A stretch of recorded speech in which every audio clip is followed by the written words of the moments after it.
What's going on, people? Welcome back to my brand new YouTube channel, FPL of the Day. I am Jay London, and in this one, we are talking about a second wildcard draft for game week 4. I know, right? Two wildcard drafts, but in the last video that I dropped, a lot of people was asking for another one. There was a lot of questions, so I thought, why not do two? Why not put another wildcard draft out there into the universe to help you guys with your squad? So as always, I'll be talking about the players, why I've picked them, the fixtures, and why they are going to be good for your teams. But before we start, just want to say a massive thank you, because in the last video I asked you to help me out and get to 100 subscribers. Completely smashed that. So we are now on 112 subscribers, I think, at the time of recording. Still small numbers, but I really do appreciate you. So if you are new to the channel, if you're just discovering this, please subscribe, hit that button, and let's dive in. The ultimate wildcard draft for game week 4, part 2.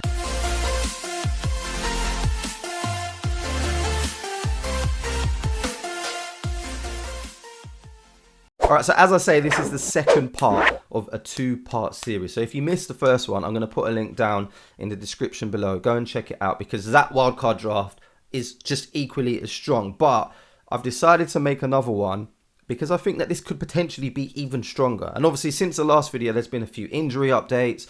We've had some news. We've had squad news. The internationals has moved on a little bit more. So I thought, let's update it and do a second wildcard draft. But yeah, if you did miss the first one, go and check that out, because you might prefer that one over this one. Some of the players are going to be similar, and some of the things that I'm saying I may be repeating, but it's really, really good for you to know, because it's going to help you and your teams if you are thinking about using your wildcard for game week 4. So let's get straight in. Straight with the goalkeeper, Sanchez, 4.5, because I'm a firm believer of not spending a lot of money on your goalkeeper. Take that money and put it forward, in front, further up the field, and get your players like your Ronaldos, like your Greenwoods, like your Torres, like your Salahs, like your Jotas. No spoilers, all right? Next to him is Begovic, which could be any 4.0 keeper. I've only put him there because I like his kit.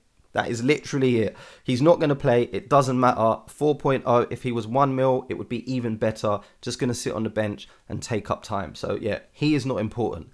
So before anything else, I'm just going to put in Scarlet. 4.5 million. Before we do anything else, just going to pop him there. You know why he's there. He's there because he just needs to take up a space, and we need to save money. 4.5, he's not going to play. He's going to sit on the bench, but it allows us to do the next moves that I'm about to talk about now. Straight onto the defence. If you look at Williams' fixtures for Norwich, Arsenal's in there, so's Watford, Everton, Burnley, Brighton. It's not a bad fixture run. So they are very capable of keeping some clean sheets. I know they've not had the best of luck. They've not had the best start, I should say, to the season, but neither of Arsenal. So anything could happen there, right? So if you're an Arsenal fan. And then, as I say, Watford, Everton, Burnley, and Brighton after that. So who knows? Some clean sheets could be on the cards there. But again, doesn't really matter. He's 4 mil. He's not really going to play. He's not a person that we're counting on. Alexander-Arnold is. So he is a player that I've been talking about in pre-season. I spoke about him in the last video, and I'm going to speak about him again in this video, because Liverpool's fixtures are really, really good. So in order to maximize on that, you want to make sure you've got 3 Liverpool players. One of them, Trent Alexander-Arnold, as a defender, he has got a very high ceiling. He's got the capability of keeping clean sheets, assists, and maybe the odd goal as well. He's on set pieces. So for 7.5, he is pricey, but I really do feel like he needs to be in your team. And maybe that's why a lot of you are watching this, because you want to get Ronaldo in your team, but you don't want to get rid of Trent. So here we go. Here's a wildcard draft, which, spoiler alert, is going to have Ronaldo in there. I mean, obviously, you know that. And it's got Trent Alexander-Arnold in there as well. Next up, we've got Rudiger in the team, which I'm really, really happy about. 5.5 mil. He has got Aston Villa next, Tottenham, and then Man City. But then after that, we all know Chelsea's fixtures get absolutely ridiculous. From game week 7, listen to this. Southampton, Brentford, Norwich, Newcastle, Burnley, Leicester. Chelsea are capable of keeping clean sheets against everybody. Those fixtures pretty much guarantee you clean sheets. And having one of the best, possibly the best defence in the league, a Chelsea asset, is just a no-brainer. And Rudiger probably looks like the person who's going to be playing the most games in that defence. So very exciting to have him in my team. Of course, you could go with Luke Shaw instead. Same price. Cresswell's there as well, who's also on set pieces. But if you're using your wild card now, you don't want to be panicking at game week 7 when everyone starts getting in Chelsea players. So to be able to get in Rudiger now is a bonus. And lastly, Semedo, who was in the last wildcard draft, and he stays firmly put in this wildcard draft as well. Why? Why? Because he's got Watford next, he's got Brentford, he's got Southampton, he's got Newcastle, and he's got Aston Villa. So yeah, it's only a matter of time before they start scoring. And Semedo is probably the most attacking defender in the Wolves team that you can say is pretty much nailed on that he's going to play every game. And 4.9 mil going into those fixtures, you'd be silly not to put him in your team if you are on a wild card. All right, so on to midfield, and this is where it gets interesting. So this is where this wildcard draft is a little bit different to the one that we had in part one. So I'm going to tease you a little bit. I'm going to take you through. Let's start with this guy. Let's start with Rafinha. Again, we are concentrating on the fixtures. Liverpool, granted, is next, which isn't going to be the easiest. But who knows what could happen in that game, because Liverpool's going to attack. Leeds love to attack. It could be a goal fest. Who knows? It could be 5-5 or something like that. Rafinha could score a hat-trick. You never know. Stranger things have happened, right? But then after that, Newcastle, West Ham, Watford, Southampton, Wolves and Norwich. Leeds have arguably got the best fixtures over the next sort of 6 to 7 game weeks. Wolves could make a case as well. They could argue against that. But between the two teams, I'm going to go with Leeds. And yeah, if you want to really attack those fixtures, Rafinha looks like the person to be in there, because yeah, there's forward line, there's a lot of players to choose from. You've got Dominic Calvert-Lewin, you've got your Ronaldos, you've got your Antonio, so there's not that much room for Bamford. So Rafinha for 6.5 with that fixture run looks like a no-brainer to me. Next up is Mo Salah, and if you're watching this video and I still need to convince you why Mo Salah is a must-have asset in your team, then just turn off. Like, there's just no point. I can't help you any further. Salah has to be in your team. Again, talking about Liverpool's fixtures, like we've been doing since the start of pre-season. He's on penalties. He's playing every game. He is consistently like the highest scoring player in FPL. You'd be silly not to have him in your team. Done. Get him in. Now, the next three is what has got me a little bit excited, because there's no Fernandes, but what we do have is Jota, Greenwood, and Ferran Torres. 3 players that I'm struggling to pick between. So why not have all 3 of them? Jota could be playing up front if Firmino comes back with an injury. Still keeping an eye on that in the international break. Mason Greenwood has been the most consistent Man United player since the start of the season. 3 returns in the last 3 games. And Ferran Torres looks like Manchester City's only striker.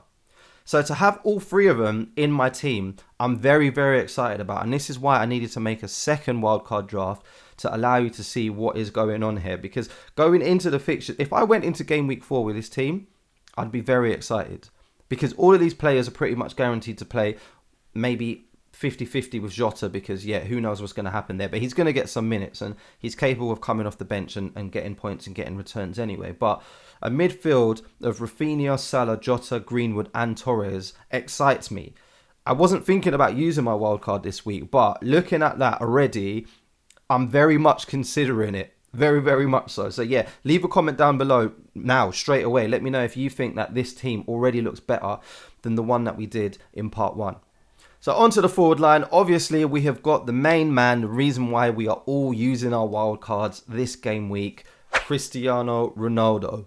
I think I'm going to do that every time I say his name for the rest of the season. No brainer. We don't need to make a case for Ronaldo. Do we? Do we really have to make a case for Ronaldo? Playing Newcastle, returning to Man United, in front of the fans at Old Trafford, one of the worst defences in the history of football, a bad record against Ronaldo. Sorry if you're a Newcastle fan. He's got to be in your team, right? I'd be living in fear if I didn't have Ronaldo in my team. So, of course, this is what it's all about. This is the reason why we are even talking about wildcards, because everybody is trying to get Ronaldo in the team. Yes, there is a possibility that Bruno Fernandes might outscore him, but I pretty much doubt it. We also feel like Ronaldo might be on penalties too, so who knows what could happen there. Mikel Antonio, 7.7 million. He is not going anywhere. West Ham look like they're just loving football at the moment. They're loving to attack with Ben Rama as well playing behind him. He's getting a lot of chances. He's just become a legend in FPL. Like there is no way that Antonio can go anywhere without being in this team. Like, he has to be in your wildcard team. He's got Southampton next, which I'm pretty sure he's going to manage to get some points there. Man United, which he's capable of scoring against. Leicester, Everton, Brentford as well. So West Ham's fixtures aren't too bad. But yeah, Mikel Antonio, you've seen what he is capable of doing. He's been probably one of the most consistent players since the start of the season, and it doesn't look like he's going to slow down. The only time he comes out of the team is when he pulls his hamstring and he gets an injury. So for now, he stays put. So looking at this team now, I'm excited. I feel like this team is it could potentially be stronger than the first wildcard draft that we did. And it's just because of this midfield. It's just because Rafinha, Salah, Jota, Greenwood and Torres is there. And so is Rudiger, which allows you to not panic about game week 7. Ronaldo's still in the team. So is Antonio. Of course, we're missing players. We're missing people like Lukaku. Injury update. He's going to miss, I think, the last game of the international break because he's suspended. But he did tweet, or there was a quote that he said that he's going to have a scan on his thigh because he's having a little bit of trouble. Probably means nothing, but definitely something to be keeping an eye on, because if Lukaku's not going to be available, then that just makes the decision so much easier as well. Dominic Calvert-Lewin has also got a yellow flag on him. He's been in my team since the start of the season, and he is a player who I absolutely adore, especially now that he's on penalties as well. But to make up room for this team and for this midfield, he's out, Ronaldo stays, so is Antonio. And then look at that midfield.